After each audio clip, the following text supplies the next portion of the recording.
As the two sisters were changing clothes after their swim, they suddenly realized Sarah's engagement ring was missing. They found it at the bottom of the pool, and the older sister quickly dove down to retrieve it. However, she didn't surface for a while, and the younger sister grew worried and dove in after her. Just as both of them were about to surface, with a click, the pool's automatic safety cover surprisingly began to close. They yelled desperately, but there was no one around. They pushed against the heavy glass cover in despair, but it wouldn't budge. The problem was, the pool wouldn't reopen until next week, and they were trapped. The pool attendant, Mr. Henderson, had a family emergency and hurriedly told all staff to leave. He didn't check the pool. A quick glance suggested no one was there, so he activated the closing mechanism and locked the glass cover. When Sarah and Emily surfaced, they realized something was terribly wrong. The pool was completely sealed. Mr. Henderson had already rushed off, completely unaware of the emergency unfolding in the pool. They searched underwater for any chance of escape as time ticked by. Emily noticed a tiny gap at the edge of the cover, but it was far too small to get any leverage. Sarah found a hard piece of plastic with a sharp edge, thinking she could try to grind the gap wider. Emily, however, just shot her down.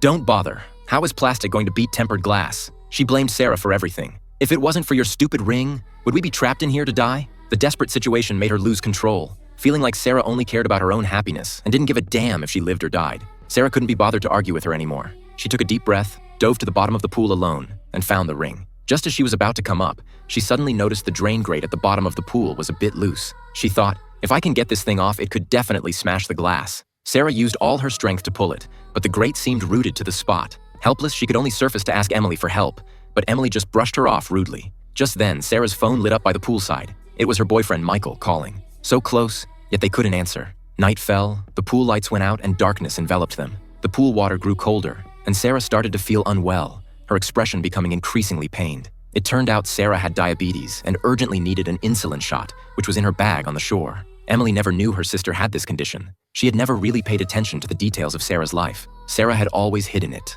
not wanting to worry her. Seeing her sister in such pain, Emily finally calmed down, silently picked up the piece of plastic, and started to scrape hard at the small gap. Just then, the pool lights suddenly flickered back on.